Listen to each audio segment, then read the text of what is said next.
This class is one in a series of classes on the Internet, Intranets and Extranets. In this class we want to look at some of the services that are provided by these various types of connection. So let's start by looking at web services. There are various types here: tourism and travel, publishing, higher education, real estate, employment, financial institutions, software distributions, healthcare, software distribution. Oh, I've got that twice. 7 and 9 are the same, but never mind. And 10, politics, communicating policies from government to the citizens of the country, and the opposition political parties putting up their message, and so on. So the web services are extensive. This is just a short list, but nowadays the web services that are offered cut right across almost every aspect of our lives. So the web has become very important in our day-to-day lives as a way of communicating, a way of putting across messages, a way of leaving messages, a way of instructing and educating, a way of just generally communicating. It's a very important aspect of our daily lives. Now, intranets, well, these are internal private networks using web technologies to securely transmit information around organizations. They're intranets, they're inside the organization, and they transfer information around the organization using web technology. The private internal limits viewing access to authorized users within the organization. So they are quite secure. They may not, in fact, link to the internet. They may be just purely internal. It's a system of computers that are linked internally, and as such they're very secure. But each person who uses it will have perhaps a separate log-on set of details. They will be identified uniquely by the system, and it's a clever and efficient way of moving information around an organization throughout the various departments and disseminating information and discussing policy and discussing issues, and it's a good way of communicating. So internet applications could be for collaboration, for training, for integrating the business more fully, involving more people, real-time access to information so they're able to leave messages and get instant responses. Not like putting a message on a notice board and waiting for a couple of weeks. This is instantaneous. And online online information can be passed around very quickly around the organization. So we have an internet hub which deals with all of this. It's a system of computers internally that deals with all of these different aspects. Now, extranets, well, these are secure networks that provide customers, suppliers and employees with access to internal systems. Now, this means that there are internal systems to the business, perhaps accounting facilities or research and development information, and certain members of the public may have access to these. These may be through private networks that have been set up with very secure connections. So even though the people accessing the information may be outside of the organization, they're very secure to deal with aspects of the business that are dealt with internally, but they may be accessed securely from outside. They replace older systems. Now, the benefits of extranets, well, it's timeliness and accuracy of communications. It reduces errors and misunderstandings. The information is available to all who have access, who have been given the privilege of accessing the information. So there's no ambiguity about what the message is. It's available to them to consult, look, discuss, understand. So it's on time and it's accurate. It allows central management of documents and allows single updates. The problem that companies often have are different versions of the same document. And this may lead to confusion. It may lead to some people working with older versions and leading to mistakes and errors as a consequence. But when the documentation is held centrally, then there is one set of documents, and providing the people using the information access the central set of documents, they've always got the most up-to-date versions. The extranets use standard web protocols. They use the same sort of technology as they would on the web, on the internet. So the users should be familiar with the technology. It's very easy to use and requires very little training. And the transactions can be automated. It reduces time and costs. The information is just a couple of clicks away. Once the person is logged into the extranet, central documents are available. The current thinking of management is available. Problems and issues and solutions are all available. So it's a central place for communications, and it's secure. That's the main point. So the types of applications that may be available on extranet, well, supply chain management, real-time access to information, collaboration, distribution, procurement, all sorts of issues. And the relevant managers can access this very quickly, understand what's required of them, what the current thinking is, have the latest version of the documents. So there are many benefits to be had out of this type of technology within the business.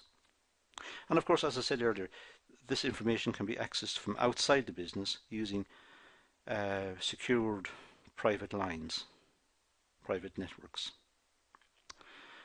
Now, new trends on the web. Well, for a start, before we get into this, can I just say that this is a shifting target. There are new trends upon new trends, and by the time you've read this, it's probably out of date. So it's wise to go online and check what the new trends are. These are constantly shifting. There's constantly a stream of innovations coming through regarding the web and the way we access the web and the type of facilities the web offer. So it's not really that useful to take a snapshot and say this is the way it is and this is the web, because, as I said, 6 months from now or a year from now it'll be different. That's the history of the web.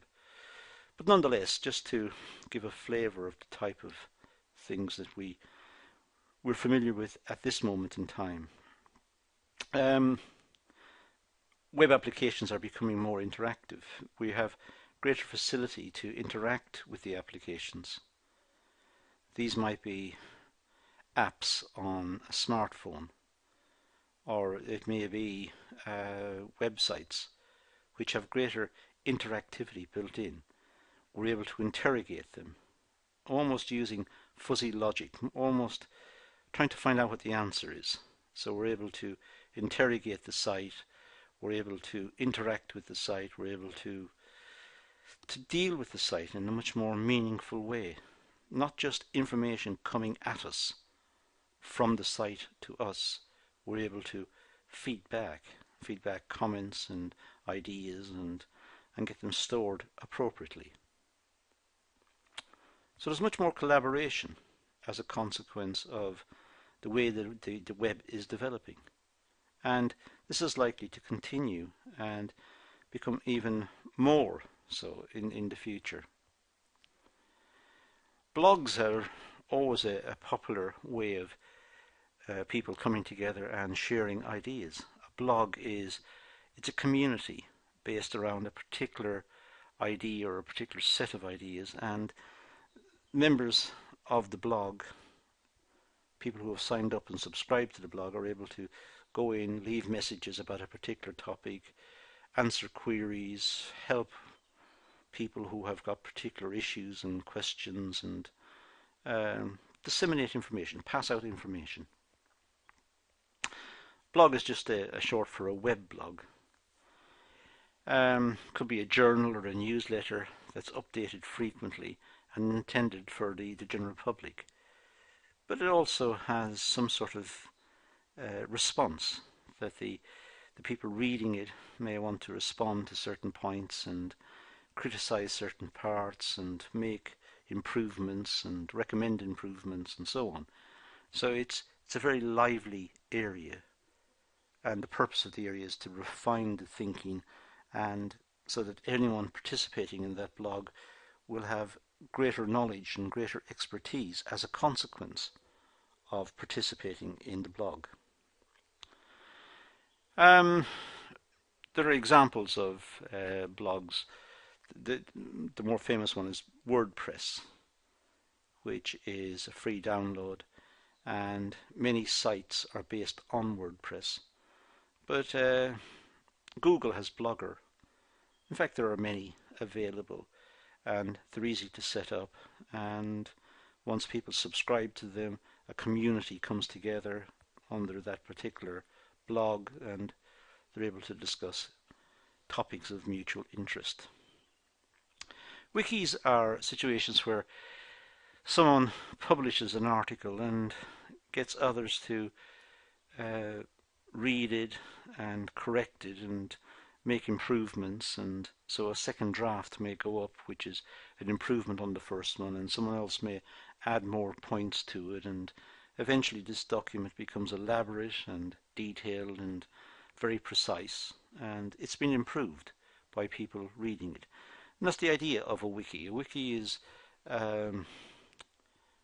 it's a way of improving knowledge on a particular topic. It starts with perhaps an article by someone reads it, someone else reads it and makes improvements and makes corrections, and someone else reads that and makes further improvements, and after a while it becomes a very detailed document, one very learned, one very precise, and everyone benefits as a consequence. So it allows users to add, delete, and sometimes modify the contents of the document. Wikis are quite useful in companies, in fact.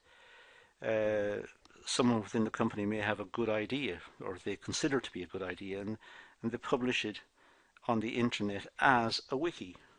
This is an idea. And then others come along and criticize it and make improvements and make alternative suggestions, and it's a way of developing ideas. Innovation can come through this in a company. It starts with someone just writing an idea about how to do something, how to improve the production system, how to improve the office layout, or whatever. And someone else will make an improvement and make some corrections and identify some criticisms, and someone else will come along and add some more. And eventually a good idea will emerge. Eventually a solution will emerge, which is much more efficient than what is currently the case. So wikis are good ideas. The use of wikis, if done properly, is a good idea. Plugins. Well, plugins are social networking sites. For example, Facebook and Twitter. These can be plugged into the site, and again, ideas may be disseminated and put forward through Facebook or through Twitter.